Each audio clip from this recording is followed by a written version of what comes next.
আজকে B Ed fourth সেমের যে কোর্সগুলো রয়েছে তার মধ্যে যে কোর্সটা নিয়ে আজকে আলোচ্য বিষয় সেই কোর্সটা হচ্ছে কোর্স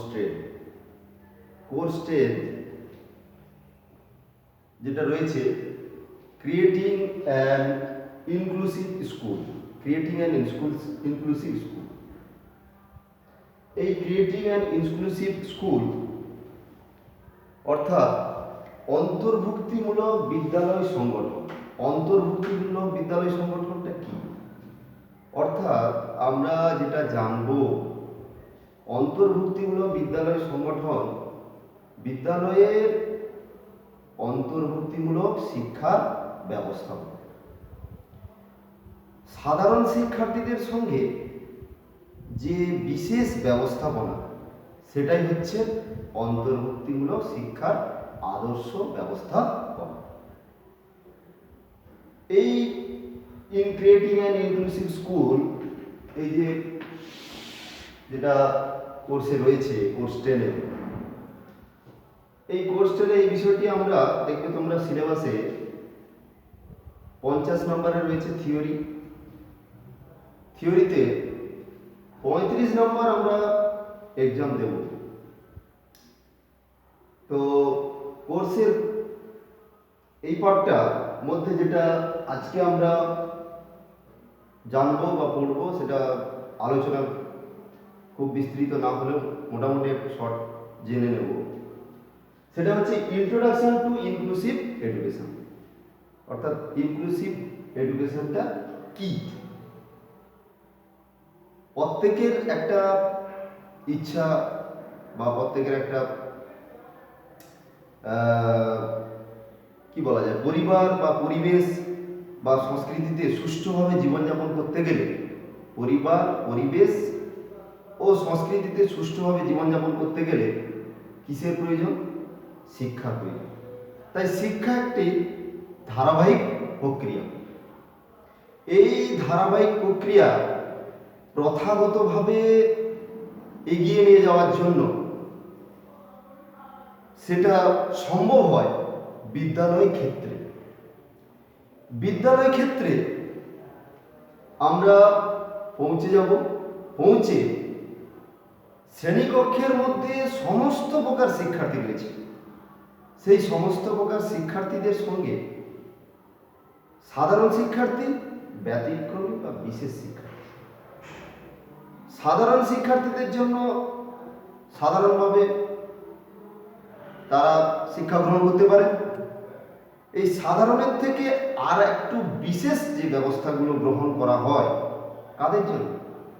অর্থাৎ যারা ব্যতিক্রমী শিশু, বিশেষ শিক্ষার্থী, তাদের জন্য যে বিশেষ ব্যবস্থা গ্রহণ করা হয় সেটা হচ্ছে অন্তর্ভুক্তিমূলক শিক্ষা। অর্থাৎ সাধারণ পরিকাঠামোর সঙ্গে কিছু প্রয়োজনীয় কাঠামো সংযোজন। বোঝাতে পারলাম?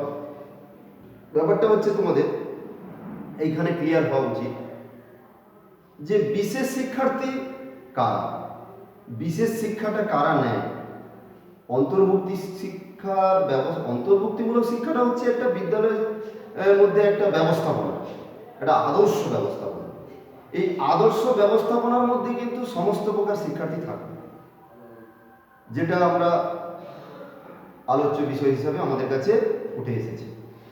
অন্তর্ভুক্তিমূলক শিক্ষা সেই ব্যবস্থাপনা যেখানে সাধারণ এবং বিশেষ উভয় শিক্ষার্থী শিক্ষা গ্রহণ করতে পারে। তাহলে আমরা একটা ডায়াগ্রাম তৈরি করে নেব। সেটা হচ্ছে কি, ইনক্লুসিভ এডুকেশন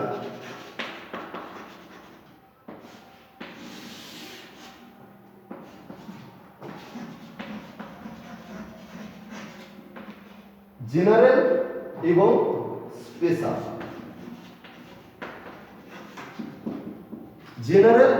স্পেশাল। উভয় শিক্ষার্থী এখানে কিন্তু উপস্থিত থাকবে।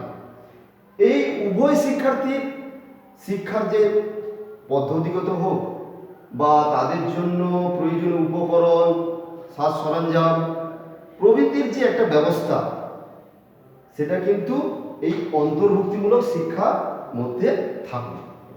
জেনারেলদের জন্য, সাধারণ শিক্ষার্থীর জন্য তারা কিন্তু মূল স্ট্রিমে অর্থাৎ মেন স্ট্রিমে মূল স্রোতের মধ্যে কিন্তু তারা স্বাভাবিকভাবে আপন নিয়মে চলতে বা আপন নিয়মে শিক্ষাটা গ্রহণ করতে পারে। কিন্তু স্পেশালের জন্য অর্থাৎ বিশেষ যারা ব্যতিক্রমী, এক্সেপশনাল চিলড্রেন কারা? তোমাদের মধ্যে প্রশ্ন উঠে আসতে পারে যে এক্সেপশনাল চিলড্রেন কারা?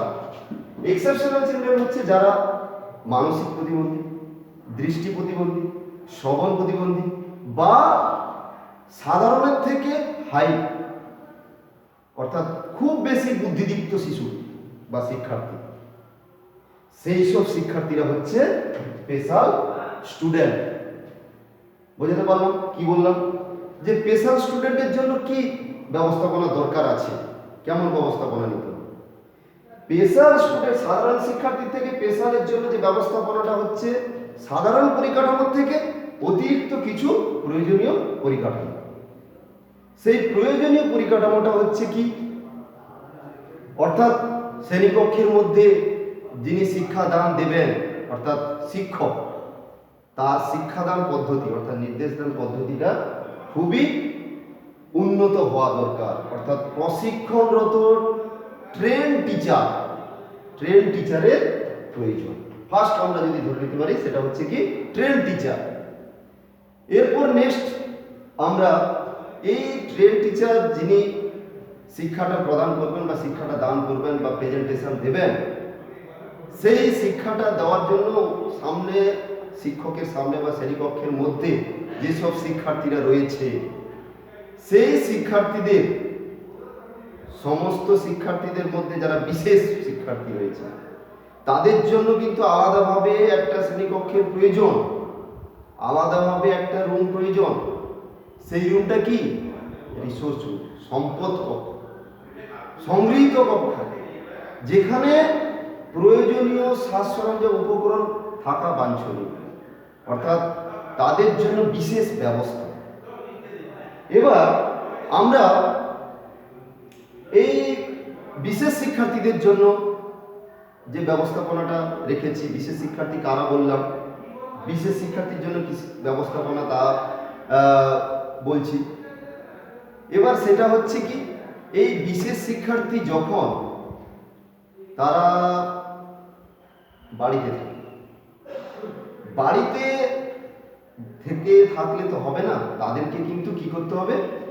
বিদ্যালয়ের আঙিনায় পৌঁছে দিতে হবে। বা বিদ্যালয়ের ক্ষেত্রে প্রথম যে শিক্ষাদানের ক্ষেত্র হচ্ছে সেটা হচ্ছে পরিবার, অর্থাৎ মাতার কোলে হতে পারে, পিতার কোলে হতে পারে, বা মাতা পিতার কাছ থেকে যে সংগৃহীত শিক্ষা বা তাদের কাছ থেকে যে শিক্ষাটা গ্রহণ করছে, সেই শিক্ষা নেওয়ার পরে যখন বিদ্যালয়ের পীঠস্থানে আসবে, বিদ্যালয়ের ক্ষেত্রে আসবে, সেটা কিন্তু অভিভাবকের একটা অর্থাৎ পিতামাতার একটা দায়িত্ব থাকে সেই শিক্ষার্থীকে নিয়ে আসা বা পৌঁছে দেওয়ার দায়িত্ব। এবার নেক্সট টাইম শিক্ষার্থীদের একটা ধরে রাখার দায়িত্ব হচ্ছে সেই শিক্ষক। আর এই সব শিক্ষার্থীদেরকে শিক্ষকের যেরকম প্রয়োজন আছে, শিক্ষার্থীদের ধরে শিক্ষাদানের জন্য শিক্ষাদান পদ্ধতি, নির্দেশদান পদ্ধতি, প্রয়োজনীয় উপকরণ, সাজ সরঞ্জাম, যে পয়েন্টগুলো বলছি কিন্তু সেটা মাথায় রাখবে, পরীক্ষায় ডিসকাস করতে পারবে। এরপরে যেটা সর্বোপরি সেটা হচ্ছে কি বিশেষ সংস্থাগুলোর কিছু ভূমিকা থাকে। সেটা হচ্ছে কি পুঁজিগত বিনিয়োগ, সংস্থাগুলোর একটা পুঁজিগত বিনিয়োগ থাকে। যে জিনিস মানে যে শিক্ষার্থীদেরকে তাদের যে শিক্ষাটা দানের জন্য তাদের যে প্রয়োজনীয় সাজ সরঞ্জাম উপকরণ, অর্থাৎ একটা ধরে নাও এটা দৃষ্টি প্রতিবন্ধী শিশু, তার জন্য কেমন শিক্ষা দিতে হবে, এটা শ্রবণ প্রতিবন্ধী, এটা চলনে অসমর্থ, বিকলাঙ্গ, শারীরিক প্রতিবন্ধী, সেই শিক্ষার্থীকে তার জন্য হুইল চেয়ার, র্যাম্প ইত্যাদি ব্যবস্থা করা, সবর কানের মেশিন, এইসব ব্যবস্থাপনা করতে। তাহলে বিশেষ শিক্ষার্থীদের জন্য বিশেষ ব্যবস্থা, আর সাধারণ শিক্ষার্থীদের জন্য সাধারণভাবে যেরকম শিক্ষা তারা গ্রহণ করতে প্রস্তুত সেইভাবে দেওয়া হয়। নেক্সট আসছি আমরা এই বিশেষ শিক্ষার্থী, বিশেষ শিক্ষা, একে আমরা দুটি ভাগে ভাগ করে নেব তার প্রকার। পরীক্ষা আসতে পারে এই যে স্পেশাল চিলড্রেন বা স্পেশাল এডুকেশনটা যারা নিতে প্রস্তুত, প্রশ্ন বললাম যে স্পেশাল চিলড্রেন তারা কারা কারা হতে পারে সেটা আমরা বুঝে নিলাম। এবার হচ্ছে এই বিশেষ শিক্ষার প্রকারভেদ। ফার্স্ট যেটা হচ্ছে কি গৃহভিত্তিক বা চিকিৎসা কেন্দ্রিক শিক্ষা। ফার্স্ট যেটা হচ্ছে কি গৃহভিত্তিক বা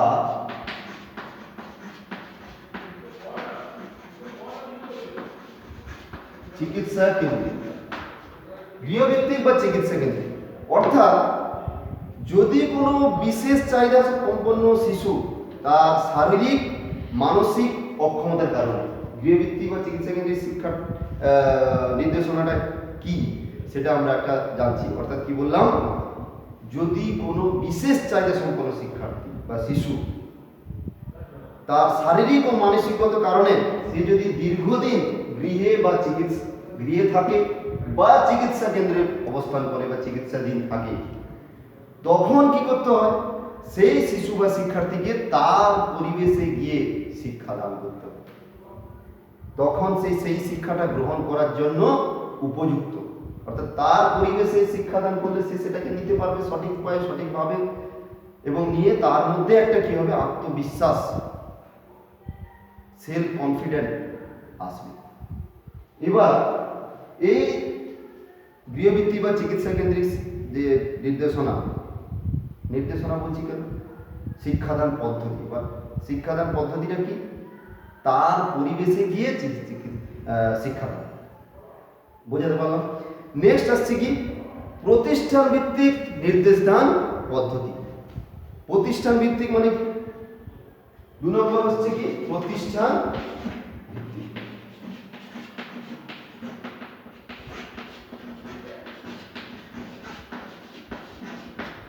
প্রতিষ্ঠান ভিত্তিক শিক্ষাদান হচ্ছে কি বিশেষ দিবা বিদ্যালয়।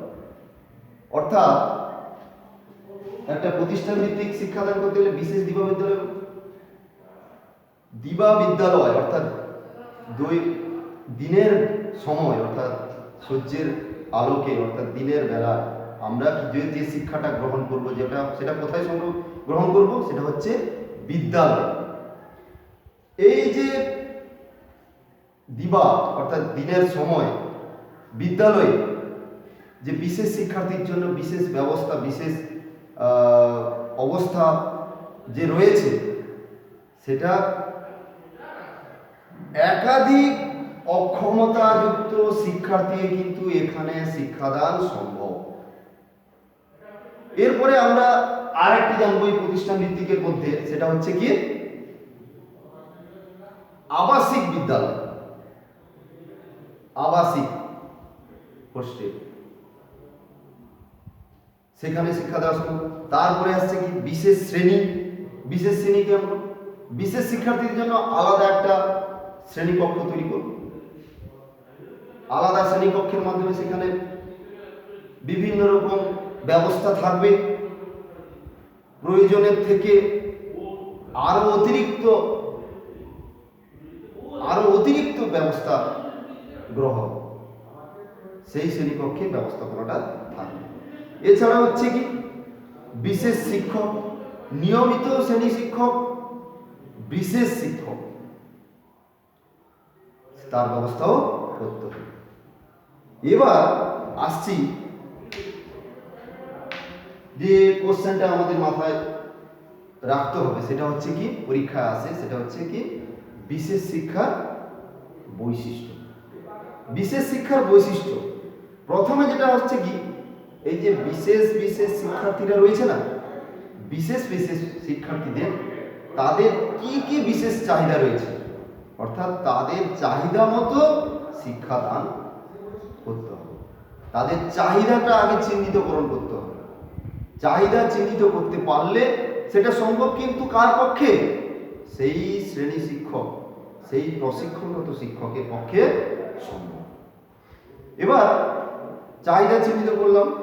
এবার চাহিদা চিহ্নিত করার পরে সাধারণ পাঠ্যক্রমে সাধারণভাবে শিশুদের যেভাবে শিক্ষা দেওয়া হয় তার জন্য বিষয়বস্তুটা একটা আলাদা থাকে, আর বিশেষ শিক্ষার্থীদের জন্য বিষয়বস্তুটা একটু আলাদা আলাদাভাবে তৈরি করতে হবে। তাই বিষয়বস্তুটা নির্বাচন করা খুবই প্রয়োজন। নেক্সট আসছে কি শিক্ষাদান বা শিক্ষণ পদ্ধতি। শিক্ষণ পদ্ধতি কেমন? সাধারণের থেকে একটু বিশেষ শিক্ষণ পদ্ধতি। অর্থাৎ শিক্ষণ পদ্ধতি, এই আমরা বিএড ট্রেনিংয়ে তোমরা ট্রেনিং নিচ্ছ, কিন্তু টিচিং দিতে গেছো, শিক্ষাদান করার জন্য, অর্থাৎ শিক্ষাদানের পদ্ধতি অনেকগুলো আছে। সেটা বক্তৃতা পদ্ধতি, আলোচনা পদ্ধতি, আরোহী পদ্ধতি, অবরোহী পদ্ধতি প্রভৃতি অনেক পদ্ধতি রয়েছে। এই পদ্ধতি যেমন রয়েছে, আরও বিশেষ বিশেষ কিছু পদ্ধতি রয়েছে। বিশেষ শিক্ষার্থীদের জন্য যে পদ্ধতিগুলো অ্যাপ্লিকেবল বা যে পদ্ধতিগুলো তাদের কাছে যথাযোগ্য, তাহলে সেই পদ্ধতিটা আমাদেরকে শিক্ষণ দানের ক্ষেত্রে প্রয়োগ করতে হবে, অর্থাৎ নির্দেশদান পদ্ধতি। সর্বোপরি যেটা আমাদের থাকতে হবে যে এই শিক্ষার্থীদের শিক্ষাদান করবেন কে? শিক্ষক মহাশয়। তাহলে শিক্ষককে সাধারণ শিক্ষক, সাধারণের মতো নয়, অসাধারণ, অর্থাৎ প্রশিক্ষণরত শিক্ষকের প্রয়োজন। তাহলে আমরা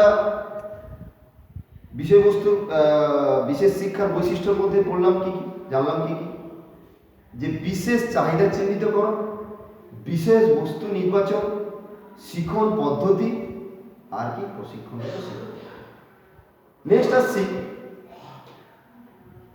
এই বিশেষ শিক্ষা তাদের জন্য কিন্তু বিশেষ যে পাঠটা থাকে না, তাদের জন্য কিন্তু আলাদা শ্রেণীকক্ষ তৈরি করবে। তারা সাধারণ শ্রেণীকক্ষে নিতে প্রস্তুত নয়। আর অন্তর্ভুক্তিমূলক শিক্ষাটা হচ্ছে কি, সাধারণ শ্রেণীকক্ষে সাধারণ শিক্ষার্থীরা যেখানে থাকে, স্টে করে আছে শ্রেণীকক্ষের মধ্যে, সাধারণের পরিকাঠামো থেকে আরো বিশেষ কিছু পরিকাঠামো তৈরি করে বিশেষ শিক্ষার্থীকে ওই সাধারণের মধ্যে ধরে রেখে যে শিক্ষাদানটা করা হয়, সেটাই হচ্ছে অন্তর্ভুক্তিমূলক শিক্ষা। তাহলে অন্তর্ভুক্তিমূলক শিক্ষা আর বিশেষ শিক্ষা, বিশেষ শিক্ষা হচ্ছে আলাদাভাবে, আর অন্তর্ভুক্তিমূলক শিক্ষা হচ্ছে সাধারণ ও বিশেষ একসঙ্গে। নেক্সট আসছে কি, সমন্বিত শিক্ষা। সমন্বিত শিক্ষা হচ্ছে কি, উন্নয়ন, সমানভাবে উন্নয়ন, সমন্বিত, উন্নয়ন, সমানভাবে, অর্থাৎ ইন্টিগ্রেটেড এডুকেশন, ইন্টিগ্রেটেড এডুকেশন, এটা আমরা একটু জেনে নেব।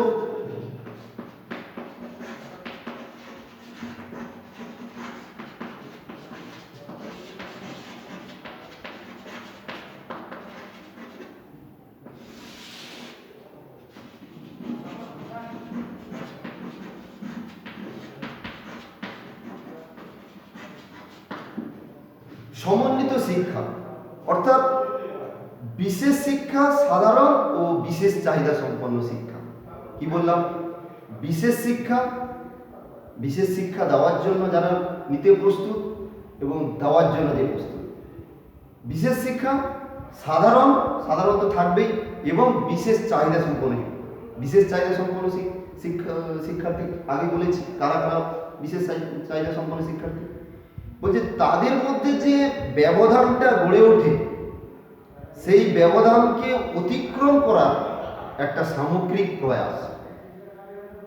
যারা বিশেষ শিক্ষা নিতে প্রস্তুত, বিশেষ শিক্ষা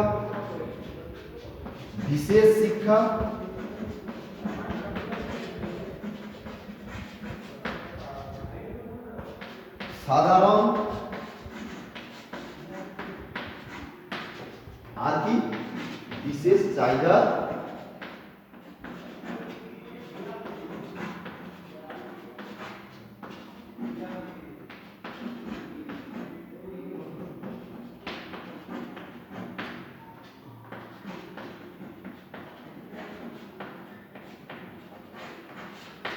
শিক্ষার্থী। এই যে এদের যে পথে বিশেষ শিক্ষা নিতে যারা প্রস্তুত, সাধারণ শিক্ষার্থী, বিশেষ চাহিদা সম্পন্ন শিক্ষার্থী, এদের মধ্যে যে একটা ব্যবধান গড়ে ওঠে, সেই ব্যবধানটাকে অতিক্রম করার একটা সামগ্রিক প্রয়াস হলো সমন্বিত শিক্ষা। অর্থাৎ শ্রেণীকক্ষের মধ্যে আংশিক বা পূর্ণ সময়ের যে সময়ের মধ্যে যে শিক্ষাদানটা হয় বা শিক্ষাদানটা দেওয়া হয়, সেই শিক্ষাদানের সময় শিক্ষা নেওয়ার যে জায়গাগুলো থাকে অর্থাৎ শিক্ষার্থীদের মধ্যে, তাদেরকে একীভূত অর্থাৎ একসঙ্গে ধরে রেখে তাদেরকে যে শিক্ষা প্রদান করা হয় সেটা হচ্ছে সমন্বিত শিক্ষা।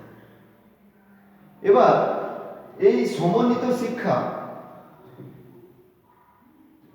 তাদেরকে সমন্বিত শিক্ষা যারা নেবে অর্থাৎ যাদেরকে দান করা হচ্ছে, যাদেরকে শিক্ষাটা দেওয়া হচ্ছে, সেটা হচ্ছে কি বিশেষ শিক্ষা, সাধারণ এবং বিশেষ চাহিদা সম্পন্ন শিক্ষার্থী।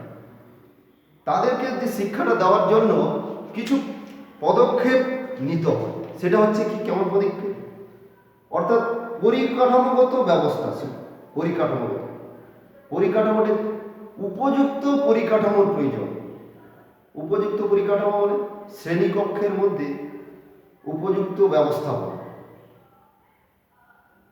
স্মার্ট ক্লাসরুমের প্রয়োজন। কেন প্রয়োজন? তার জন্য আমরা প্রজেক্টর মেশিন ব্যবহার করছি। কেন? যে বর্তমান টিচিং এইডস আমরা যেগুলো ব্যবহার করি, অর্থাৎ টিচিং এইডস তোমরা পড়ানোর সময় ব্যবহার করো, সেটা হচ্ছে কি চার্ট, টিচিং এইডস, এইসব যে ব্যবহার করি পড়ানো, সেগুলোর থেকে বর্তমানে যে শিক্ষার্থীরা একটু উদ্গ্রীব থাকে, তারা কি এটা ভিডিও প্রজেক্টরের মাধ্যমে যদি পড়ানো হয়, তারা কিন্তু আরও কনসেন্ট্রেট হয় তাদের মধ্যে, তারা নিতে আরও অধীর আগ্রহী হয়ে ওঠে, তাদের মোটিভেশনটা আরও বেড়ে যায়। তাই ওই জায়গায় কি হচ্ছে, আরও উন্নত ব্যবস্থাপনা পরিকাঠামোর দিক থেকে শ্রেণীকক্ষটা আলাদা, সাধারণের থেকে আরও একটু বিশেষ ব্যবস্থাপনা তৈরি করতে হবে। এরপরে নেক্সট আরেকটা যেটা ব্যবস্থাপনা হচ্ছে কি, সেটা হচ্ছে কি শ্রেণীকক্ষের মধ্যে প্রশিক্ষণরত শিক্ষক সেটাও থাকতে হবে। আর কি প্রয়োজনীয় অপ্রয়োজনীয় বিভিন্ন রকম সম্মুখীন হতে হয়, সেটা হচ্ছে বাধাগুলোকে অতিক্রম করার জন্য উপযুক্ত ব্যবস্থা রাখতে হবে। এবং সর্বোপরি যেটা হচ্ছে কি, সেটা হচ্ছে কি শিক্ষক মহাশয় আছে, শিক্ষার্থী আছে, শিক্ষার্থীদের মধ্যে যে ব্যবধান তৈরি হয়, অর্থাৎ সহপাঠীদের যে তাদের মধ্যে যে ব্যবধানটা তৈরি হয়, সেই ব্যবধানটাকে সরিয়ে দিতে হবে। তাদের মধ্যে একটা বন্ধুত্বপূর্ণ জায়গা তৈরি করে দিতে হবে। এর জন্য কিছু গুরুত্বপূর্ণ পদক্ষেপ নিতে হয়। সেটা হচ্ছে কি সংযুক্তিকরণ, অর্থাৎ তাদের মধ্যে সংযুক্তিকরণ করতে হবে, বৈষম্য দূর করতে হবে, একত্রীকরণ। পরীক্ষায় কোশ্চেন আসে যে এই সমন্বিত শিক্ষা দেওয়ার জন্য উপযুক্ত কি ব্যবস্থা নেওয়া হবে, বা অন্তর্ভুক্তিমূলক শিক্ষার জন্য কি কি ভিত্তিমূলক কিছু শর্ত কি রয়েছে, ভিত্তিমূলক কি শর্ত, একত্রীকরণ, সংযুক্তিকরণ, পর্যায়করণ ইত্যাদি বহু শর্ত রয়েছে। এইগুলো আমাদেরকে জেনে নিতে হবে। তাই এই অন্তর্ভুক্তমূলক যে আমরা যে শিক্ষাটা আজকে যেটা পড়লাম, ইন্ট্রোডাকশন টু ইনক্লুসিভ এডুকেশন, যেটা জানলাম, এর মধ্যে তোমরা যে কোশ্চেনগুলো এই ইউনিট থেকে আসতে পারে, সেই কোশ্চেনগুলো কি কি আমরা এবার একটু জেনে নেব। এটা হচ্ছে কি ফার্স্ট আমরা যে কোশ্চেনটা আসতে পারে সেটা হচ্ছে কি 2 নম্বরের অন্তর্ভুক্তিমূলক শিক্ষা কি। নেক্সট আসছে কি বিশেষ শিক্ষা কি। নেক্সট বিশেষ শিক্ষা কারা নিতে প্রস্তুত বা কাদের জন্য বিশেষ শিক্ষা, ব্যতিক্রমী শিশু কাদের বলল। তারপরে যে কোশ্চেনটা আমরা বললাম বা বলেছি কিছুক্ষণ আগে আলোচনা করেছি, সেটা হচ্ছে কি সমন্বিত শিক্ষা কাকে বলে। এবার আসছে কি discuss the between integrated education, special education and inclusive education. এটা তোমাদের লং কোশ্চেন 10 নম্বরেও আসতে পারে, 5 নম্বরে আসতে পারে। খুব সহজভাবে আমরা এই ইউনিটটাকে জেনে নিলাম। আজকে তোমরা এইটুকুই, এই পর্যন্ত থাক। পরবর্তী যে ইউনিটটা রয়েছে সেটা নেক্সট টাইম আমরা জেনে নেব। আজ তাহলে এই পর্যন্ত, দ্যাটস অল।